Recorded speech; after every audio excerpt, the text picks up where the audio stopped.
ketika sudah mendapatkan kenikmatan-kenikmatan yang luar biasa, ini ujian Allah kepada aku. Ini semua dari Allah, ini semua dari Allah. Ini ujian, apakah aku termasuk orang bersyukur atau kufur. Ini penting. Jadi orang yang bersyukur itu yang pertama caranya adalah pengakuan dalam hati bahwa semua nikmat itu dari Allah. Kenapa? Karena kadang-kadang manusia lupa, ini usahaku, ini karena aku bekerja, ini karena kepintaranku.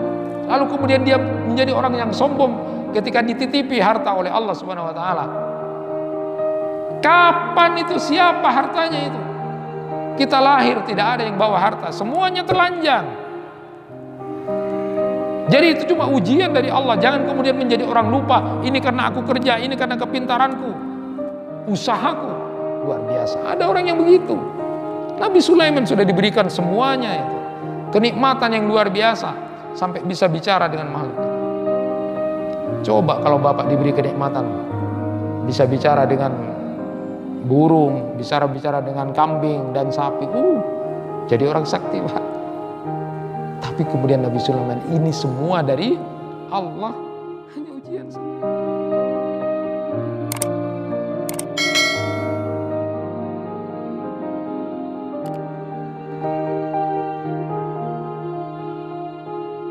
Assalamualaikum warahmatullahi wabarakatuh. Alhamdulillahilladzi hadana lihada wa ma kunna linahtadiya laula an hadana Allah.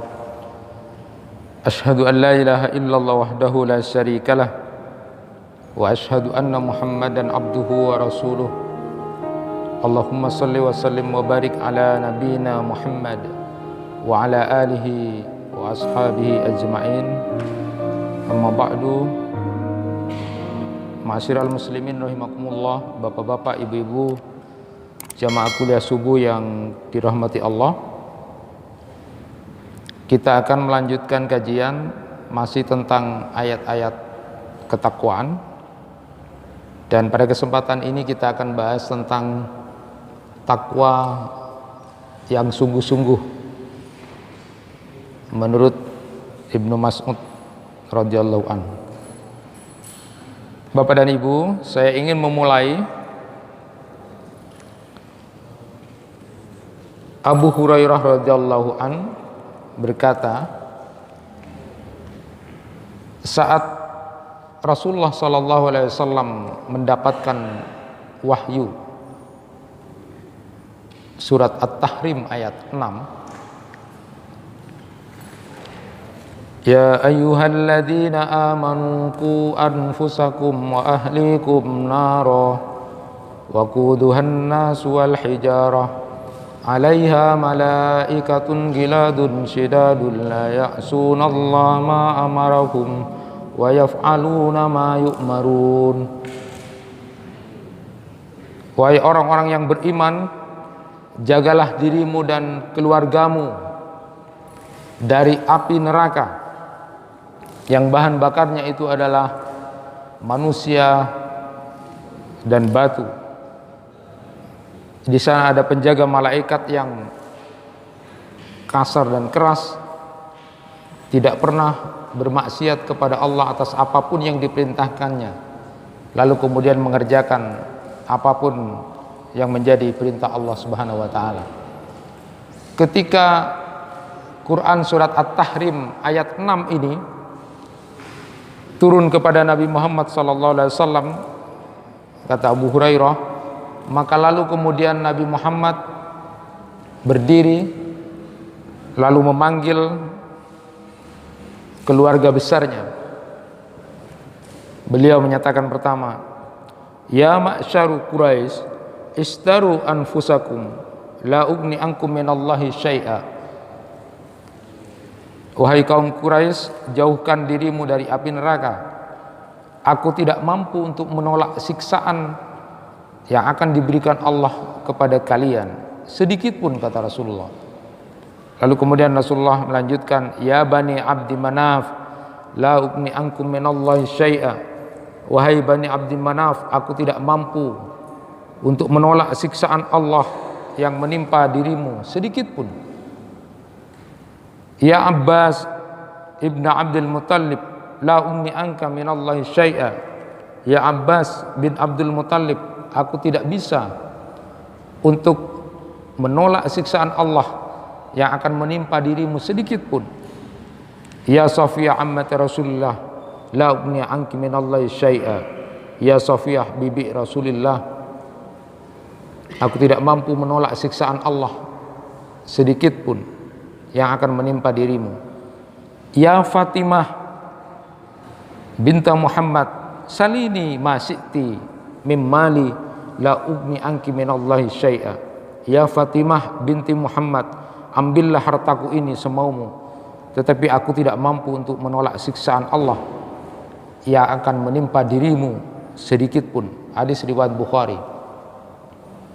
Jadi Abu Hurairah itu bercerita ketika Allah Subhanahu wa taala menurunkan surat At-Tahrim ayat 6 itu, lalu kemudian beliau mengambil, berdiri, memanggil, lalu kemudian mengumpulkan keluarga besarnya. Bapak dan Ibu yang dirahmati Allah, saya teringat apa yang disampaikan oleh seorang filosof muslim namanya Muhammad Iqbal dari Pakistan.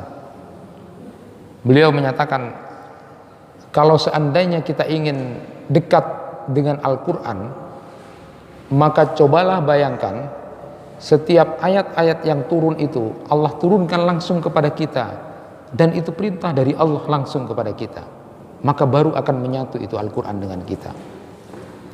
Bayangkan setiap ayat yang kita baca, lalu bayangkan itu seolah-olah Allah langsung menurunkan ayat itu kepada kita, dan kita harus melaksanakan itu. Tidak mudah, berat, tidak mudah memang. Bayangkan setiap ayat yang kita baca itu seolah-olah Allah langsung turunkan kepada kita, dan kita harus melaksanakan itu. Jadi kalau dibayangkan surat At-Tahrim ayat 6 ini turun kepada kita, ya ayyuhalladzina amanu qu anfusakum wa ahlikum naro. Wahai orang-orang yang beriman, jagalah dirimu dan keluargamu dari api neraka. Kalau kita bayangkan seolah-olah ayat ini turun kepada kita, satu ayat ini turun kepada kita, lalu harus kita lakukan. Pernahkah Bapak dan Ibu sama seperti yang dilakukan oleh Rasulullah sallallahu alaihi wasallam? Pernah memanggil istrinya, pernah memanggil anak-anaknya, pernah memanggil keluarganya untuk sedikit berbicara tentang hidup ini. Barangkali mungkin Bapak suatu saat panggil istrinya, panggil anaknya, wahai istriku, aku tidak bisa menjamin tentang hidupmu, apa yang akan terjadi nanti di akhirat, aku juga tidak bisa menjamin diriku, maka jagalah dirimu dari siksa Allah. Wahai anakku, jagalah dari siksa Allah. Pernahkah Bapak memanggil lalu mengumpulkan keluarga? Kalau Muhammad Iqbal menyatakan, kalau kita ingin kemudian dekat dengan Al-Quran, bayangkan setiap ayat-ayat yang kita baca itu seolah-olah langsung turun dari Allah, lalu kita harus melakukan itu. Selama ini mungkin kita hanya sebatas membaca Al-Quran, tapi pernahkah dibayangkan satu ayat Al-Quran itu, paling tidak kalau tidak bisa terjemahannya, bacalah terjemahannya, lalu bayangkan itu perintah langsung dari Allah yang harus kita lakukan. Luar biasa hasilnya memang. Tetapi itu tidak mudah, berat. Nah, Bapak Ibu sekalian, kalau dari ayat ini kita bisa memahami bahwa dakwah itu harus dimulai dari diri kita sendiri dan keluarga kita. Walaupun tidak harus sempurna baru kemudian kita melakukan dakwah. Karena ada ulama yang menyatakan, kalau kita ingin menunggu diri kita sempurna untuk berdakwah, maka cuma hanya ada satu yang berhak untuk menyampaikan dakwah itu, cuma Nabi Muhammad SAW. Kalau kita akan menunggu kita akan menjadi orang sempurna baru boleh berdakwah, maka tidak ada satupun orang yang bisa berdakwah. Cuma Nabi Muhammad SAW. Artinya dalam kehidupan keseharian kita, di dalam Al-Quran sudah digambarkan, keluarga pun tidak ada yang sempurna. Hanya beberapa keluarga yang disebutkan dalam Al-Quran. Ada yang keluarga kemudian suaminya bagus tapi istrinya tidak baik. Ada yang kemudian satu keluarga istrinya baik tapi suaminya tidak baik. Ada yang kemudian satu keluarga suami istri bagus, tapi anak-anaknya tidak baik. Itu di dalam Al-Quran digambarkan begitu. Tidak ada kesempurnaan. Hanya di dalam Al-Quran disebutkan keluarga yang sempurna itu Nabi Ibrahim, Nabi Muhammad, keluarga Maryam, itu disebutkan. Tetapi artinya bahwa ketika kita berdakwah tidak harus menunggu kesempurnaan itu. Mulailah dari diri kita sendiri. Seandainya kita membayangkan bahwa Quran surat At-Tahrim ayat 6 ini turun pada kita, coba kalian sebagai orang beriman jaga dirimu dan keluargamu dari api neraka. Lalu ketemulah, kumpullah dengan keluarga, berbicaralah, sharing tentang itu. Sebagaimana Rasulullah SAW lakukan itu. Ma'asyiral muslimin rahimakumullah, kita sudah pernah mendengar betul bagaimana hadis yang cukup masyhur. Rasulullah SAW menyatakan kita ini punya tanggung jawab terhadap apa yang ada di bawah kita. Bapak sebagai pimpinan di keluarga punya tanggung jawab terhadap istri dan anak-anak. Istri punya tanggung jawab tentang urusan rumahnya, suaminya dan anak-anaknya. Semua kita ini adalah pemimpin yang akan dimintai tanggung jawab di hadapan Allah Subhanahu wa taala.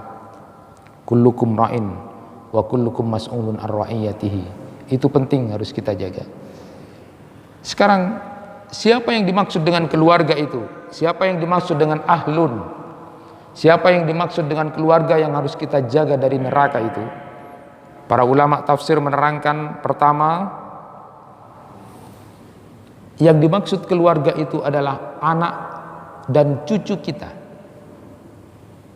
Itu dalam tafsir Al-Qurtubi, tafsir Al-Jami' li Ahkamil Qur'annya, beliau menyatakan yang namanya keluarga itu adalah anak dan cucu. Lalu kemudian ada ulama tafsir juga menyatakan keluarga itu juga adalah orang tua kita, bapak dan ibu kita, terus kakek dan nenek kita, ke samping paman dan bibi kita. Itu di Faidul Qadir. Jadi keluarga itu adalah orang tua, kakek, nenek, dan ke samping paman dan bibi. Yang ketiga, keluarga itu menurut hadis riwayat Bukhari itu adalah suami atau istri kita.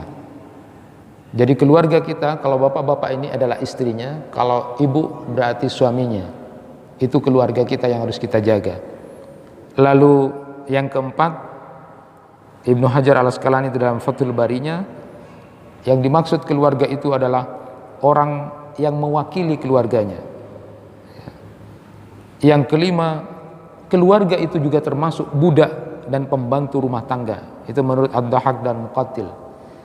Jadi bapak dan ibu yang punya pembantu rumah tangga, punya supir, maka itu keluarga. Makanya dalam Islam tidak boleh ada majikan yang menyakiti pembantunya. Ajaran kesamaan itu luar biasa. Maka kemudian menurut Ad-Dahhak dan Muqatil, pembantu rumah tangga, siapa yang membantu kita dalam kehidupan keseharian, itu adalah keluarga kita. Punya tanggung jawab untuk diselamatkan dari api neraka. Karena kadang ada orang yang punya supir tidak sholat, lalu kemudian majikannya biarkan saja urusan dia, sholat tidak sholat urusan dia. Salah. Itu perintah, ku anfusakum wa ahlikum nara. Ada punya pembantu rumah tangga, dia sering membantu kita, dia tidak pernah sholat, biarkan urusan dia, dia cuma membantu saya. Tidak begitu. Termasuk keluarga adalah pembantu dan siapapun yang membantu kita. Yang keenam itu di dalam Quran surat Asy-Syu'ara ayat 214 itu disebutkan keluarga itu adalah siapapun kerabat kita, asalkan itu adalah menjadi tanggungan kita, maka itu adalah keluarga kita. Sama seperti Rasulullah tadi turun surat At-Tahrim ayat 6, lalu dikumpulkan seluruh keluarganya, dan Rasulullah menyatakan, aku tidak bisa menolong kamu, tidak bisa menolak siksaan Allah. Betapa luar biasanya Rasulullah itu memberikan peringatan kepada siapapun. Tidak mengatakan aku Rasulullah, aku orang nomor satu, nanti aku bisa menyelamatkan kamu. Tidak begitu Rasulullah. Rasulullah mengingatkan ada kekuasaan jauh lebih besar dari segala-galanya. Punya kekuasaan hanya Allah. Tapi diingatkan, itu penting. Pernahkah kita kemudian mengumpulkan keluarga kita lalu mengingatkan? Bapak dan Ibu sekalian, lalu bagaimana cara kita untuk menghindarkan diri dari api neraka keluarga kita itu?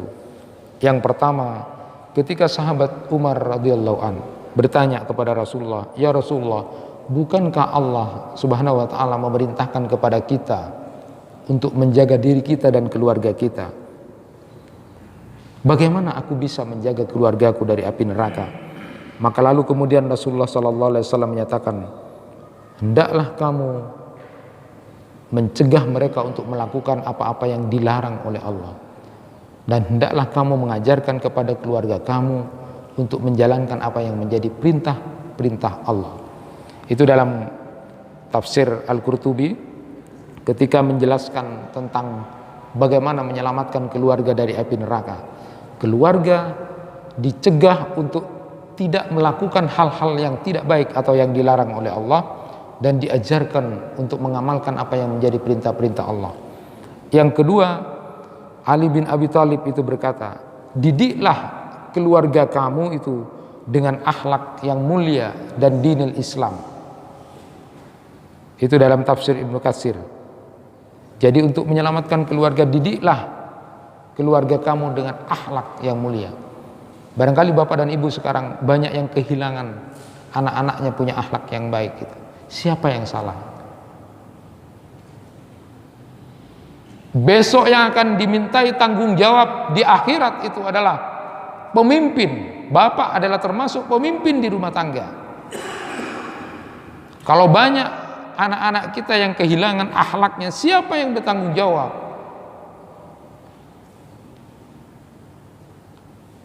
Jagalah keluargamu dari api neraka, kata Ali bin Abi Thalib. Didiklah mereka sejak kecil tentang akhlak. Selama ini kita mesti tidak boleh lepas tangan tentang apapun yang terjadi dengan keluarga kita. Jagalah dirimu dan keluargamu dari api neraka. Yang ketiga, dalam tafsir Ibnu Katsir juga disebutkan Ibnu Abbas radhiyallahu anhuma, didiklah keluargamu agar taat kepada Allah, menjauhi larangannya, dan menasihati mereka selalu untuk senantiasa ingat kepada Allah dengan cara melaksanakan apa yang menjadi sunnah Rasulullah SAW. Jadi yang ketiga caranya, didiklah, ajarlah keluarga kita untuk mengenal tentang sunnah-sunnah Rasulullah SAW. Yang keempat, bagaimana caranya? Ini penting sekali. Dalam tafsir Al-Qurtubi juga disebutkan, mengambil pendapat dari Qatadah dan Mujahid itu, jagalah dirimu dari api neraka, yaitu dengan perbuatan contohmu sendiri. Lalu keluargamu jagalah dengan nasihat-nasihatmu. Jadi kalau ingin menyelamatkan keluarga kita, kitalah yang harus memberikan contoh. Berapa banyak sekarang ketidaksamaan antara keinginan orang tua dengan apa yang menjadi fakta di lapangan. Ada orang tua yang menginginkan anaknya menjadi anak-anak yang baik lalu disekolahkan di sekolah agama. Tetapi bapak dan ibunya tidak banyak memberikan contoh yang baik. Bahkan di dalam rumah sering bertengkar dan tidak memberikan contoh yang baik. Bagaimana di sekolah diajarkan mereka dengan baik, sholat 5 waktu, bangunlah subuh. Nanti kalau sudah adzan, kamu lepaskan semua, pergilah kamu ke masjid. Diajarkan mereka. Tetapi ketika sudah sampai di rumah, mata mereka melihat bapaknya dan ibunya pun ketika sudah adzan dikumandangkan, tidak ada satupun yang bangun. Bapaknya hanya menyuruh, "Nak, sudah adzan, sholat." Tapi bapaknya rokokan, tidak ke masjid. Dia hanya menginginkan anaknya menjadi anak baik dan mendoakan, tetapi dirinya tidak memberi contoh. Maka itu tidak mendidik keluarga kita menjadi keluarga yang bisa menyelamatkan diri dari api neraka. Ma'asyiral muslimin rahimakumullah.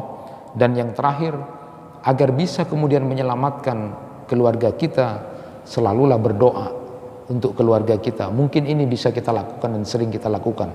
Paling tidak di antara doa-doa kita adalah berdoa, Rabbana hablana min azwajina wa dzurriyyatina qurrata a'yun. Memohon kepada Allah agar istri-istri kita itu dan anak-anak kita itu menjadi qurrata a'yun, menjadi penyejuk mata kita. Rabbi habli minas shalihin. Doakan anak-anak kita kemudian menjadi anak-anak yang soleh. Masyiral muslimin rahimakumullah, kita akan kaji sekarang salah satu ayat di dalam Al-Quran, surat Ali Imran ayat 102, berkaitan dengan perintah Allah, ya ayyuhalladzina amanu taqullaha haqqa tuqatih wa la tamutunna illa wa antum muslimun. Wahai orang-orang yang beriman, bertakwalah kamu kepada Allah dengan sebenar-benarnya takwa, dan janganlah kamu mati kecuali sebagai seorang muslim yang berpasrah diri. Nah, Quran surat Ali Imran ini akan kita bahas sekarang, ayat tentang ketakwaan. Bagaimana takwa yang sesungguh-sungguhnya itu. Yang ini merupakan kaidah berikutnya juga, Quran surat Ali Imran ayat 102. Ya ayyuhalladzina amanu taqullaha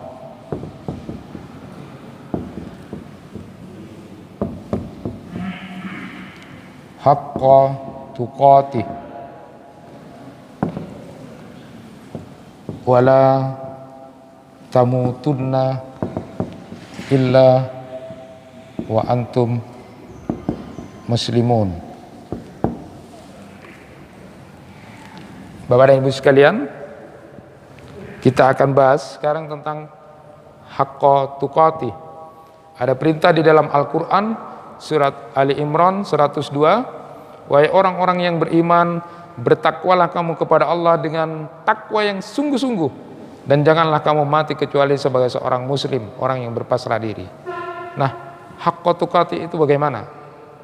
Menurut riwayat Ibnu Hatim itu, saat ayat ini turun, berdasarkan riwayat dari Sa'ad bin Jabir itu, bahwa saat ayat turun ini banyak kaum muslimin yang melakukan ibadah yang luar biasa, sampai-sampai kemudian kaki mereka bengkak semuanya, lalu dahi-dahinya kemudian luka semua.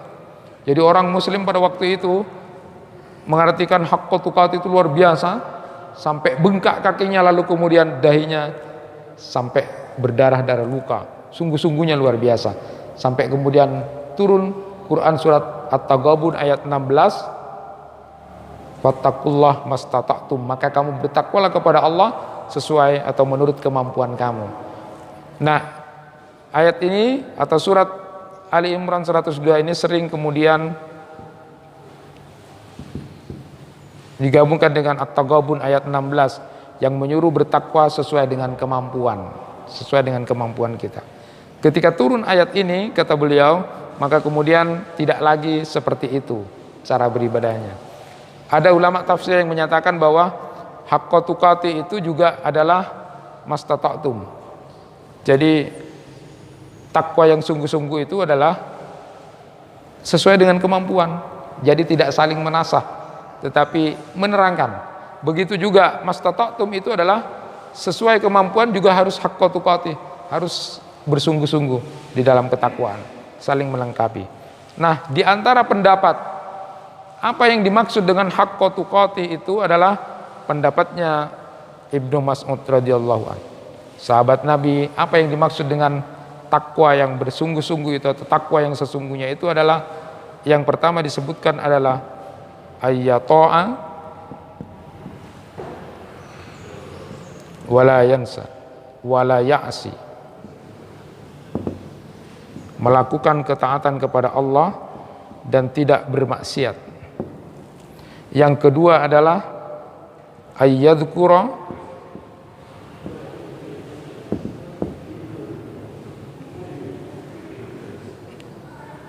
wala yansa. Yang ketiga adalah ayyaskura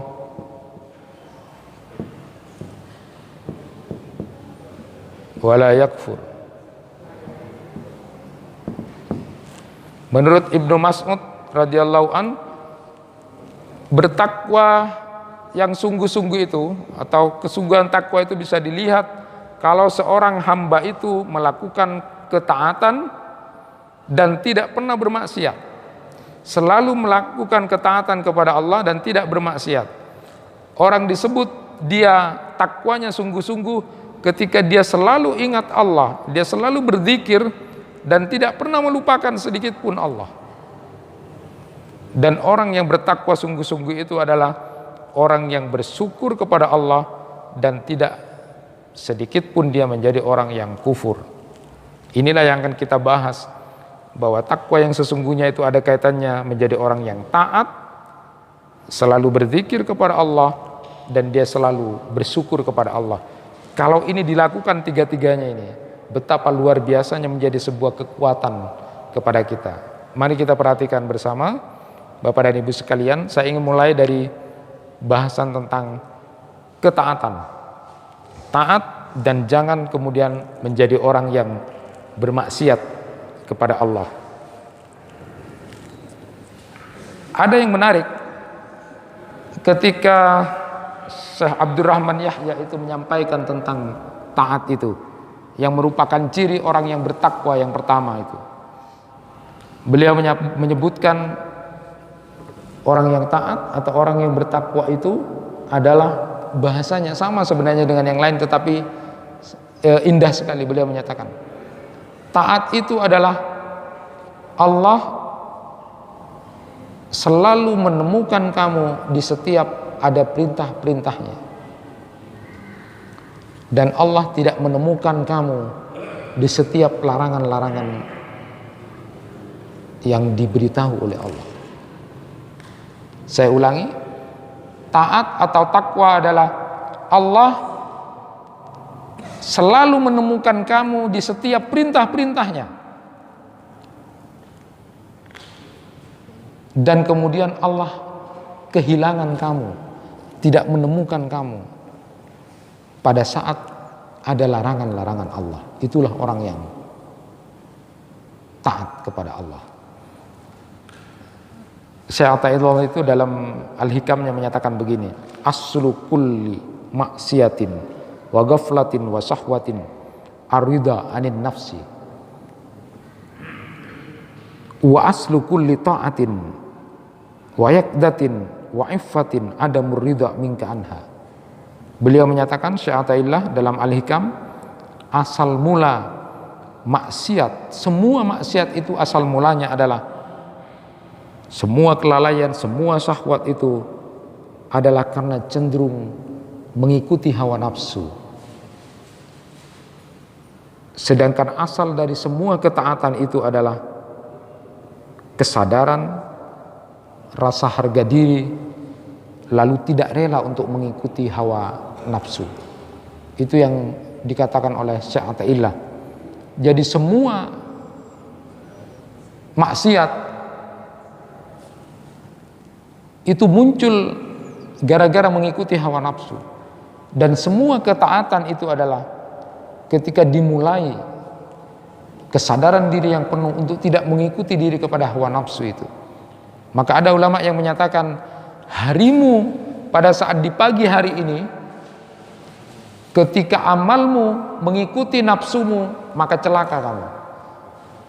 Tetapi kalau kemudian harimu ini, hawa nafsumu itu justru mengikuti amal-amal kamu, maka berbahagialah kamu.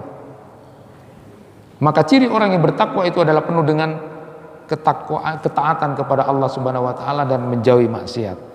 Ma'asyiral muslimin rahimakumullah, di dalam hadis itu disebutkan, ini penting buat kita semua. Ma nahaitukum anhu fajtanibu wa ma amartukum bihi fa'tu minhu mastata'tum. Fa inna ma ahlakal ladzina min qablikum kasratu masailihim wahtilafuhum ala anbiyaihim. Rasulullah sallallahu alaihi wasallam menyatakan, apa-apa yang aku larang maka jauhi. Jadi secara totalitas jauhi. Tetapi apa-apa yang aku perintahkan kepada kalian maka lakukan sesuai kemampuan kamu. Ini ada beda antara larangan dengan perintah-perintah. Antara larangan-larangan dengan perintah-perintah. Perhatikan apa yang disampaikan oleh Rasulullah. Kalau apa yang dilarang itu, maka jauhi secara totalitas, tidak ada dispensasi, tidak ada rukhsah. Tetapi apa yang aku perintahkan, maka lakukan sesuai dengan kemampuanmu. Salat berdiri, tidak mampu boleh duduk, tidak mampu boleh berbaring. Tetap lakukan perintah sesuai kemampuan kamu. Tidak bisa haji karena tidak punya dana, tidak apa-apa.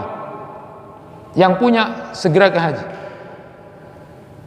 Larangan totalitas. Ada orang yang punya kesempatan untuk korup 100 juta.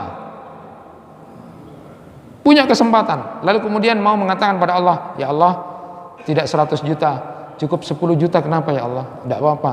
Atau 5 juta, sama aja. Totalitas, jauhi. Tidak seperti perintah-perintah itu. Ini penting.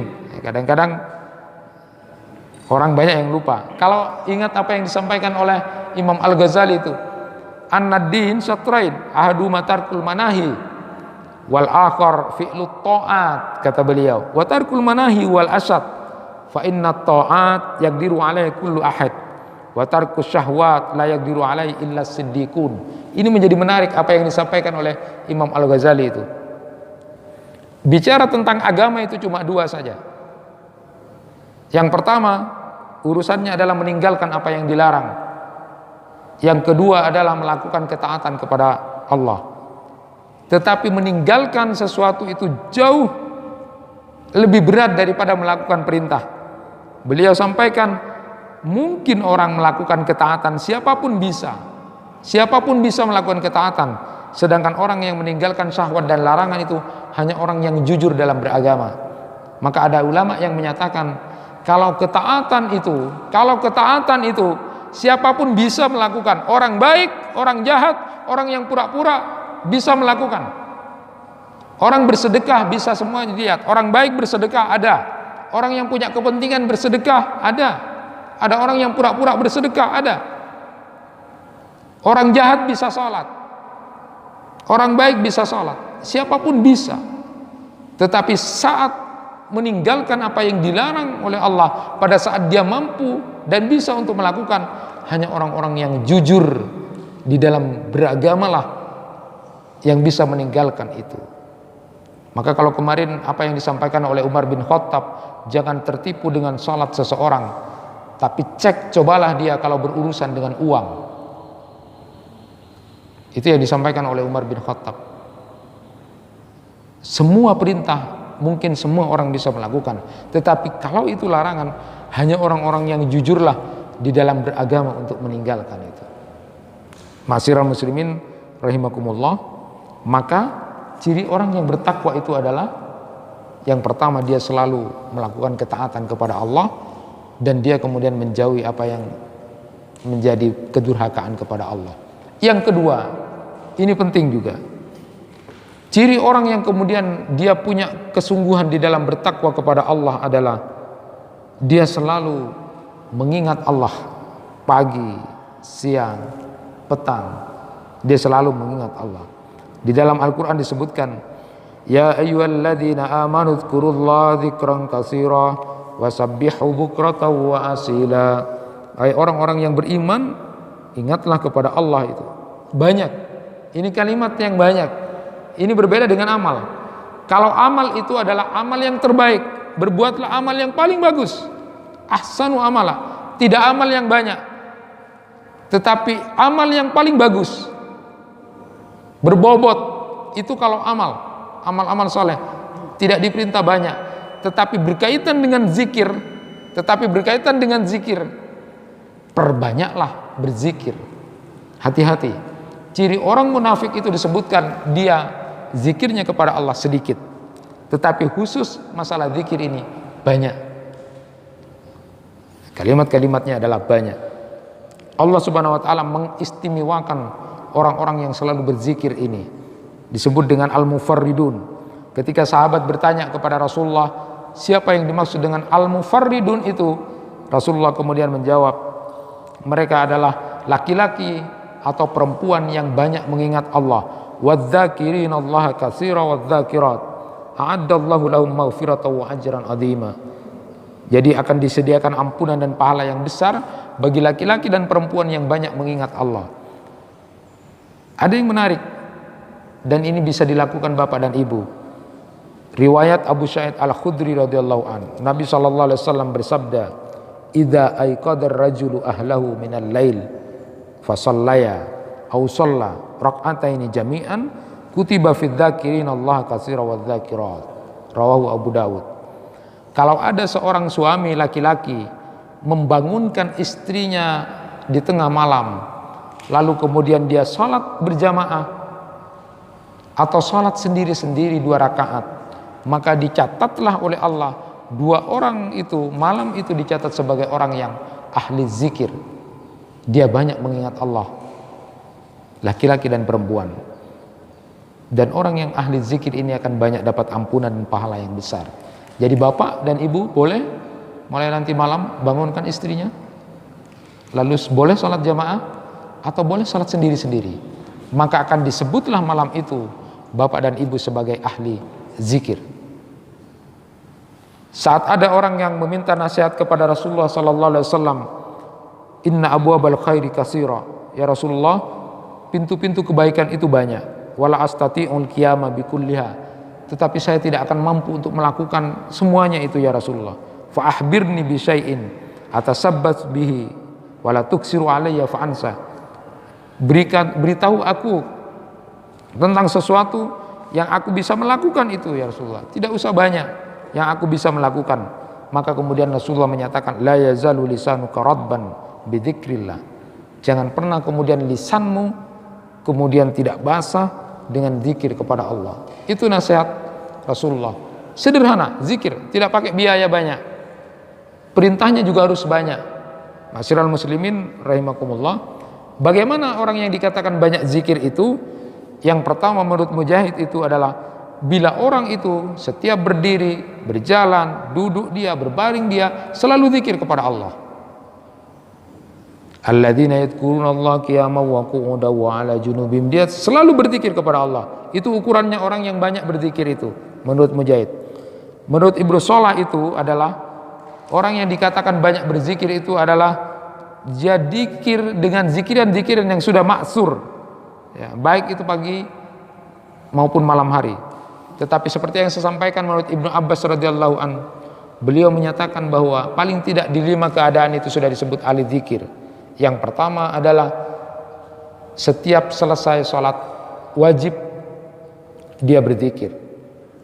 Yang kedua dia punya wiritan pagi dan sore hari, dia punya wiritan. Yang ketiga adalah setiap dia keluar rumah selalu berzikir kepada Allah. Dicukupkan oleh Allah ketika membaca bismillah tawakkaltu 'ala Allah wala haula wala quwata illa billah. Lalu kemudian yang keempat mau tidur dia berzikir kepada Allah. Lalu yang kelima bangun tidur dia berzikir kepada Allah. 5 keadaan itu dilakukan maka sudah disebut sebagai orang yang ahli zikir, kata Ibnu Abbas radhiyallahu anhu. Jadi orang yang bertakwa kepada Allah itu tidak pernah melupakan Allah. Dia selalu berzikir kepada Allah Subhanahu wa taala.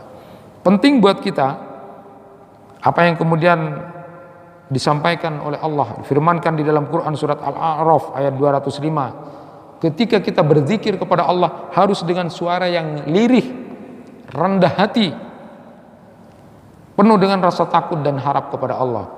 Wadhkur rabbaka fi nafsika tadarruan wa khifa wa dunal jahri minal qawli bil ghudwi wal asal wa la takum minal ghafilin. Ini penting supaya kemudian kita tidak punya ukuran bahwa berzikir harus dengan suara keras, lirih, penuh dengan rendah hati, penuh dengan khusyuk pada Allah. Itulah orang yang berzikir.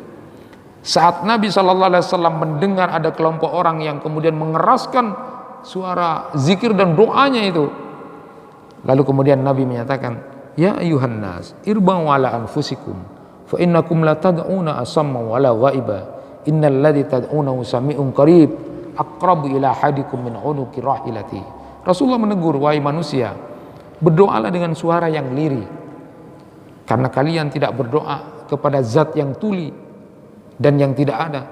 Sesungguhnya kalian berdoa kepada zat yang maha mendengar dan maha dekat, bahkan lebih dekat dari tari leher untanya. Itu Rasulullah mengingatkan begitu. Jadi bayangan kita orang yang ahli zikir itu seperti itu. Jangan dibayangkan yang seperti yang lainnya. Bapak Ibu sekalian, saya ingin menyampaikan ini penting. Kalimatani hafifatani 'alal lisan saqilatani fil mizan habibatani ila rahman subhanallah wa bihamdi subhanallahil azim. Itu kata Rasulullah. Ada kalimat yang ringan tetapi itu nanti di mizan timbangannya begitu sangat berat, sangat disukai dan dicintai oleh Allah. Apa itu? Subhanallah wa bihamdi subhanallahil azim. Ini penting. Ada juga di dalam riwayat itu, mangqala subhanallah wa bihamdi fi yaumin mi'ata marrah huttat khatayahu wa in kanat misla zabadil bahri. Kalau ada orang yang membiasakan membaca subhanallah bihamdi subhanallah bihamdi, sehari dia mengucapkan itu 100 kali, maka semua kesalahannya akan diampuni oleh Allah walaupun sebanyak buih di lautan. Tapi berapa banyak kita kemudian mau seperti itu? Orang yang bertakwa itu adalah ayadkura wa la yansa, tidak pernah kemudian tidak mengingat Allah dan tidak pernah kemudian melupakan Allah. Maka paling tidak di bibir kita selalu subhanallah ya, subhanallah ya. Akan dihapus dosa-dosa kita walaupun itu sebanyak buih di lautan 100 kali. Tidak mudah itu. Penting lagi. Man dakhala suq faqala la ilaha illallah wahdahu la syarikalah lahul mulku wa lahul hamdu yuhyi wa yumit wa huwa hayyu la yamut biyadil khair wa huwa ala kulli syai'in qadir. Siapa yang kemudian masuk pasar lalu membaca zikiran itu, maka Allah akan catat bagi dia 1.000.000 kebaikan, 1.000.000 kebaikan, dan 1.000.000 kejelekannya akan dihapus oleh Allah. Lalu Allah akan mengangkat 1.000.000 derajat buat dia. Lalu akan Allah bangunkan rumah di surga. Enak kan? Bapak dan Ibu, sederhana ilmunya. Masuk pasar lalu membaca zikir la ilaha illallah wahdahu la syarika lahu mulku wa hamdu yuhyi wa ala kulli syai'in qadir. Ngantar ibu kalau mau ke pasar. Maka bapak-bapak kalau diajak ibunya mengantar ke pasar harus senang.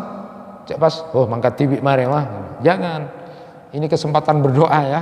Kesempatan berdoa kepada bapak-bapak untuk mengantar ibunya ke pasar. Saat kemudian mau masuk pasar seperti itu, luar biasa rugi orang yang kemudian tidak tahu dan membaca itu. Allah akan berikan dia 1.000.000 kebaikan dan 1.000.000 kejelekannya akan dihapus, lalu kemudian akan diangkat 1.000.000 derajat. Apa ndak hebat itu? Jadi kalau bisa sering-sering mau ke pasar mah gitu, tawari pesen atau ada gitu. Jadi paling tidak itu mikir juga gitu kan. Orang yang berilmu itu luar biasa. Kalau dia sudah menjadi orang bertakwa, dia subhanallah bihamdi subhanallah bihamdi.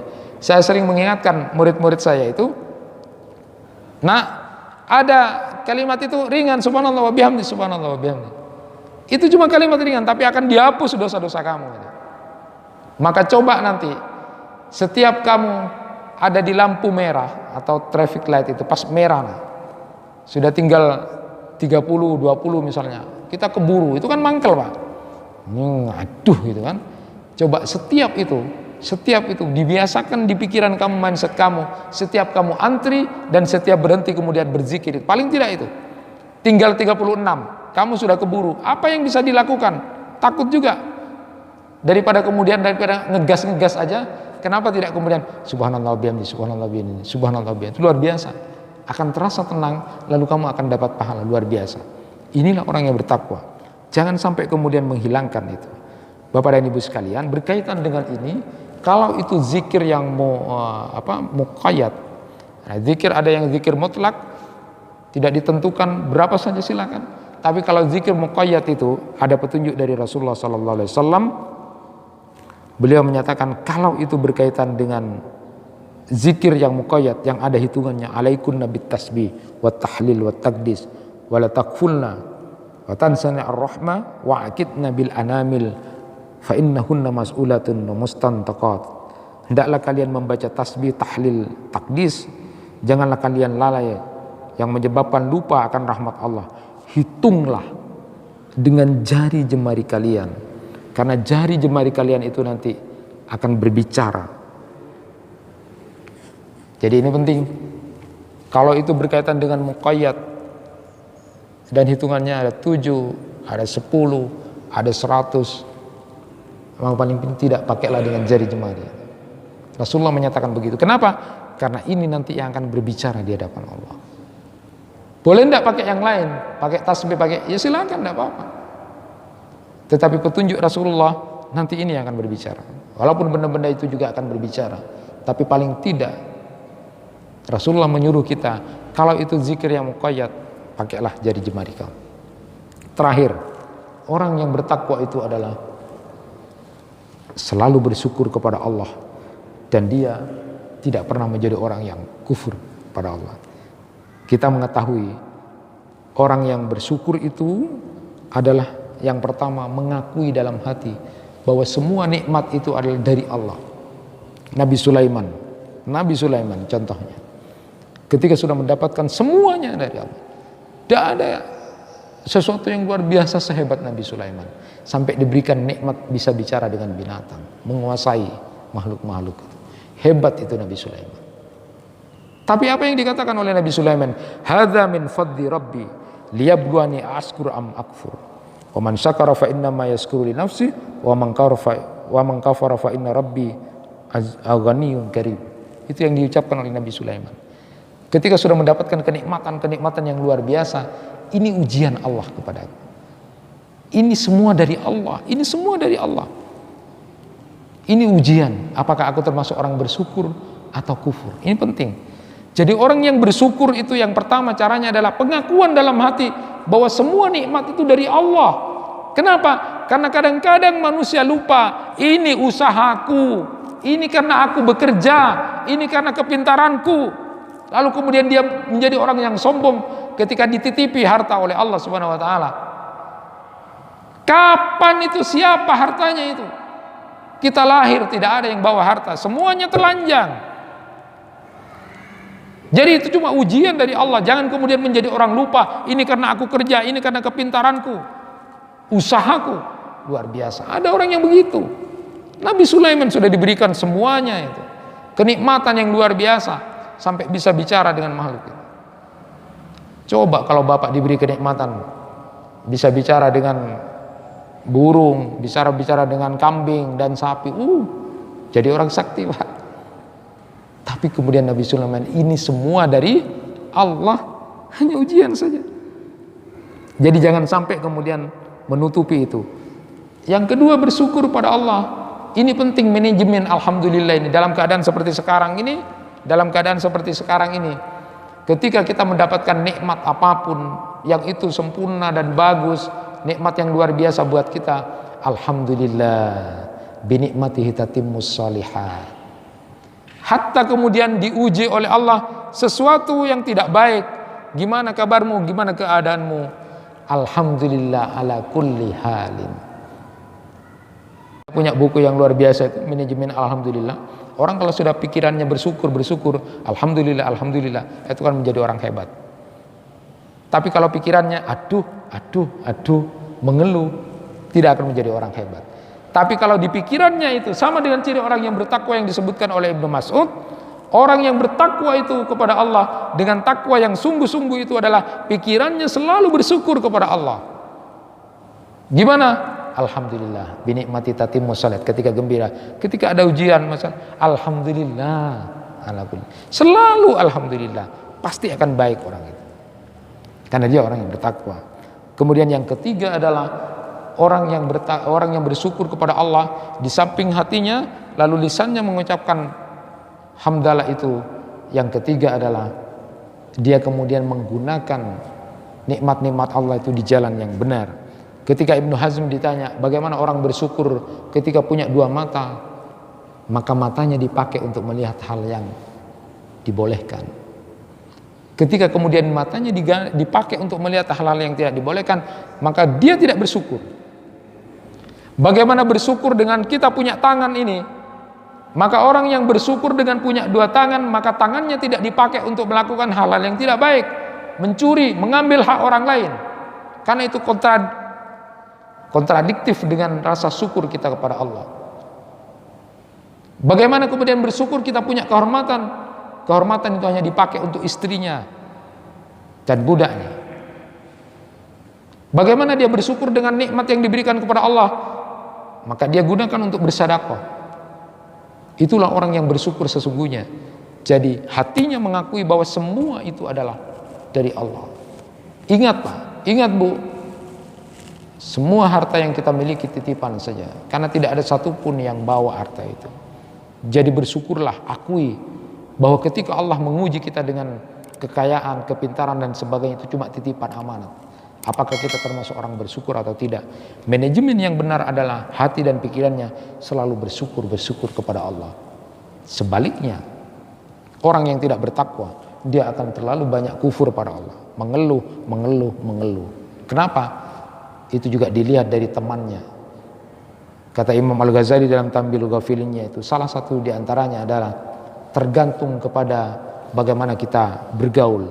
Man jalasa ma'al agniya zadahullahu hubbad dunya warubba fiha. Siapa orang yang suka duduk-duduk bareng bersama orang-orang kaya saja, maka dia akan ditambahkan oleh Allah rasa cinta kepada dunia dan selalu berharap untuk mendapatkan dunia. Wa man jalasa ma'al fuqara zadahullahu asyukra warrida bikismatillahi ta'ala.